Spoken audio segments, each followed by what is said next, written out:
Aloha! Have you ever felt like there's energy stuck in your body, or you're repeating patterns, or maybe the same kind of circumstances keep coming up in your life and you're repeating them? Or that there's energy somewhere trapped inside your chakras or your shoulder or your spleen, or there's just something about yourself that you just can't seem to move past, that maybe even intellectually you understand, but for some reason emotionally or spiritually you seem to not be able to move past it. So in today's video, we're going to talk about how to do that on a very practical level, as well as why it's important. And that is called catharsis. Now, catharsis is the act of moving energy out of the body. It is doing something physically, mentally, or emotionally that moves energy out of the body. It moves the chi into a new state. It allows the prana to flow better, and it allows the energy to actually not be stuck or stagnant within us. If you think about air and water, you ever tasted stagnant water? Doesn't taste too great. Ever smelt stagnant air? Doesn't smell so great. And so just like our bodies and our energy within us, things are meant to be flowing. And so where catharsis comes in handy is taking care of that. See, in psychology and in neuroscience, they've actually shown and proven that the mind doesn't have a space for long-term memories. It has a space for short-term memories and to convert short-term memories into long-term memories. So where are the long-term memories held? It's believed that they're held within the nervous system, which is throughout the entire body. You know, it is part of the brain, and it goes all the way down the spine into all the fascia of the body. Chi, on a physical level, our blood flow is the chi. And so whether you're into esotericism and spirituality or not, catharsis is something you can do on a very practical level that will allow you to move this energy without you, move these emotions out of your body, and allow you to step into a higher state of being, into a state that serves you better in life. So the first part of understanding catharsis is that when something happens to us, it gets stored within the body. It gets stored somewhere in the body. There's a great book that talks about this called The Body Keeps Score, if you want to dive deeper into this concept. But the short version of that is that as things happen to us, we store it within us. So something could happen to us when we're 7, a kid, we're a teenager, it could happen to us in our early adulthood, our late adulthood, it could happen to us, 5 years ago, 1 year ago, a month ago, last week. It could even be something that happened to you yesterday, and the energy just, you need to get it up and out of your body. You need to move and get it going, And so this aspect of that is that when something happens to us, it gets stored within the emotion, within the water body within us, and gets stored into the nervous system, and it is trapped there until we do something about it. And so what can happen with this is that actually while that energy is trapped within us, we attract the similar vibrations of those energies. We attract similar stories and patterns. So, as an example of this, just based on the way that I was raised and so forth, I was raised with conditional love, which meant that I didn't understand unconditional love, and that I thought there was always a way you had to show up and do in order to be loved. There were actions you had to do, and sometimes you had to pretend to not be your truest self in order to receive love, in order to receive likeness. And so this led me to being a people pleaser in a lot of ways in my life, especially to avoid abuse that was happening. So in order to avoid physical abuse or emotional abuse or mental abuse, and what I even later realized was spiritual abuse, I had to show up in a certain way. I had to put on a certain mask that would allow me to not be on the radar of abusers. But then the way this would show up with people that were not my abusers, friends or relationships, when I first started having girlfriends and so forth, is that I would show up in a way that fit what they wanted me to be, fit in a way that they thought that's who I was, but I was really fitting in to be with them, and I would change my personality. I would change my opinions about things. I would change the way I viewed things so I could fit in with them. And so because of that, there was these deep wounds within me of, things that had happened to me in my past that were stored in the body. And so what it would do is I would attract people that also were okay with giving conditional love. Were okay, they had their own wounds, their own stories, their own whatever, but I would attract narcissists. I would attract people that were gold diggers. And this played into relationships that I was having later on, is that most of the girlfriends I had until I healed this would be girls that were either on the gold digger energy of like liking me for the things I had, or for the fact that I would spend money on them, or that I would change my personality. So if they were into something, I was into it. And I would even do this, consciously slash subconsciously. But if I was dating some girl and she was really into a certain band, guess what? I'm buying 3 CDs from that band and I'm researching them to know more about them. And now I'm a fan of that band. Whether I really like the music or not, I'm a fan. And now I can talk to her about that, or, certain groups that were like, oh yeah, I'm really into rock climbing. Guess what? Now I'm into rock climbing, even though I'm afraid of heights, So these are different aspects that would show up. And so I would attract people that were also expecting conditional love. I show up one way, they give me love. And that was their own wounds and stories, but it was trapped within me. And so what the purpose of catharsis is to heal that. Once you can recognize that it's there, or even if you don't recognize there's a pattern that's repeating, but there's an emotion, there's a trauma, there's a heavy energy within you, if you can name it, great. If you can't, but you need to move it, that's where catharsis comes in to assist with that. And a lot of it has to do with that mentally, we've dealt with it, especially as adults. Mentally, we've understood it and we've dealt with it. But emotionally, we haven't. So taking it back to that same example, that 7-year-old me, that teenage me that grew up with conditional love, never got to express that fully. And so when I did catharsis, it was to heal a lot of those aspects.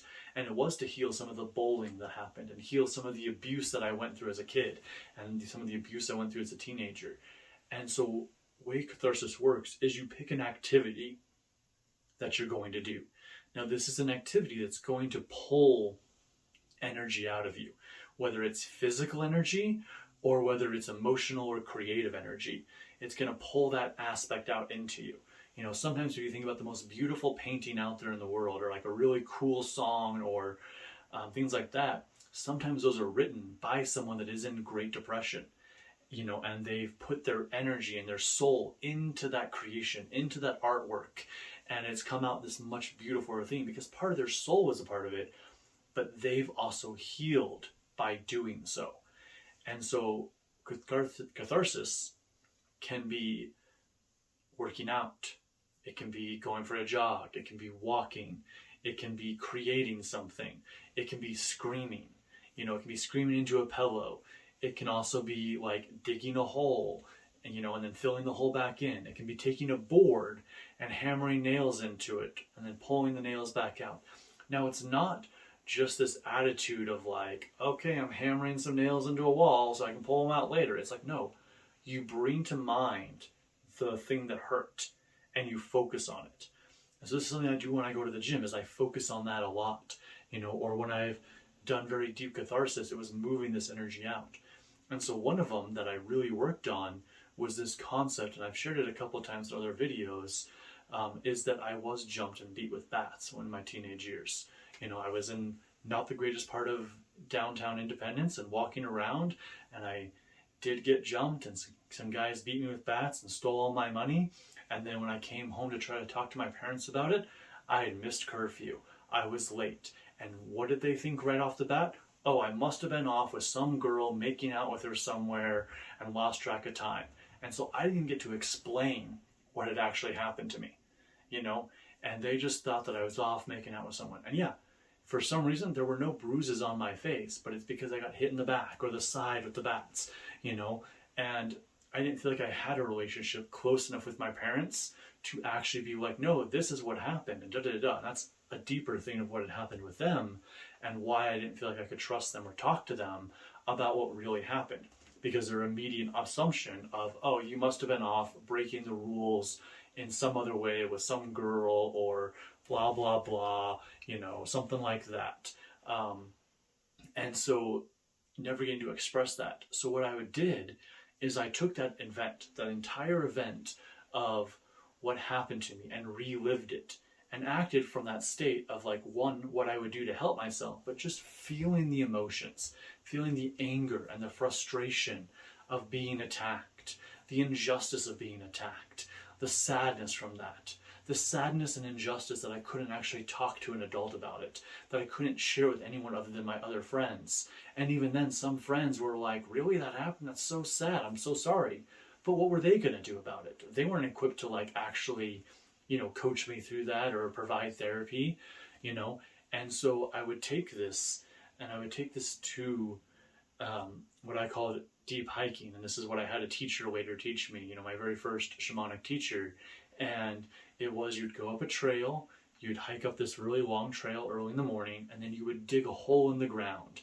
And you would dig a hole really deep, and then all the dirt that came out, you'd pound the dirt, you would smack rocks around, you would scream at the top of your lungs, and then you would fill the hole back in, and you would pound the dirt, all while focusing on this emotion. And I did this for about 14 days.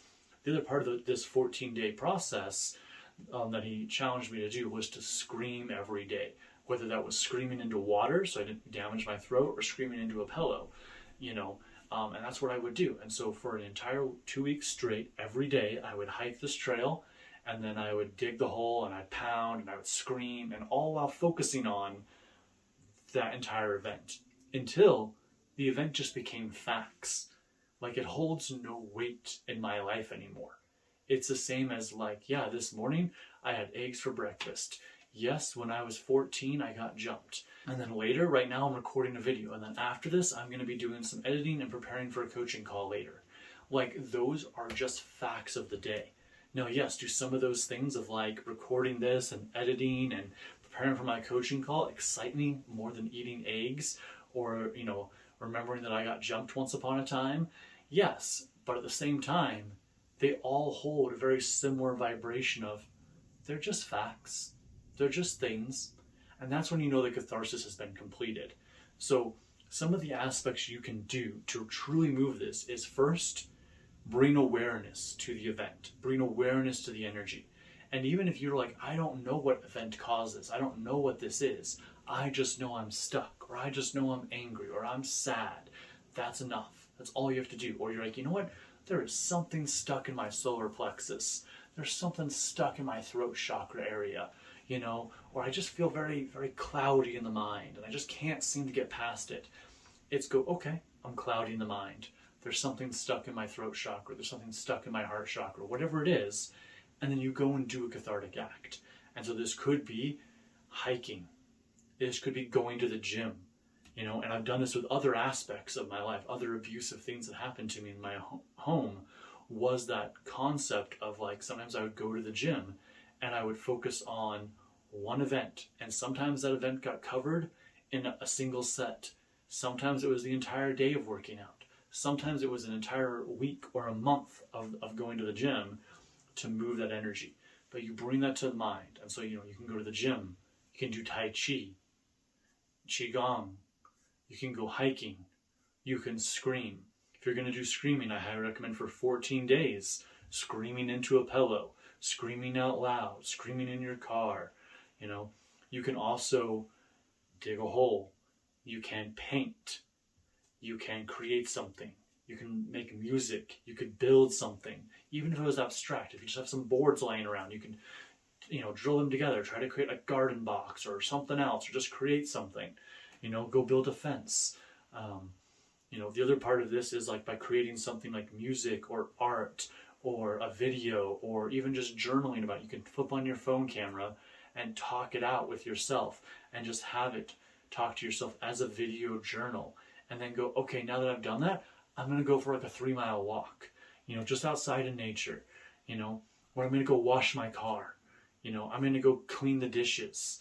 I'm going to go really deep clean my house. Those are all things that serve us, but they also allow us to drop deeper in with that energy and get things done. The other thing you can do is make a fire.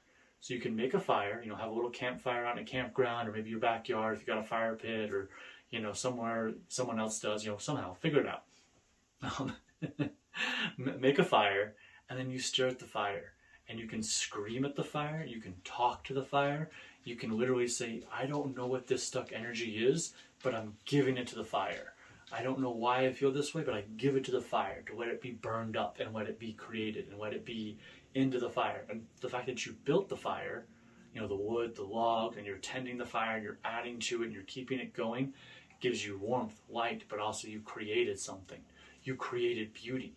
So you can pour that energy and emotion into it. So those are some examples of that. Now, the other way you can do this is some deep chakra meditations. And I can make an entire video about chakra meditations. If you'd like me to do that, leave a comment down below and we'll go through a meditation. So we'll go through a lot of different chakras, analyzing them to see if there's any blockages there, analyzing to see if there's there.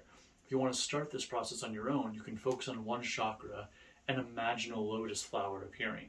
And then when you look at that lotus flower, are all the petals there? How do the petals appear? Is there rot on some of the petals? Are some of the petals ripped and torn off? Look at that. Give it loving energy. Give it energy until it becomes fully blossomed again and has all the petals it's meant to. That's the short version of that. So, hope you're having a great and wonderful day. Thank you for listening. Keep being your awesome selves. And if you want to learn more spiritual techniques and dive in deeper to yourself, I'll link up a really cool video right here. Peace and love, my friends.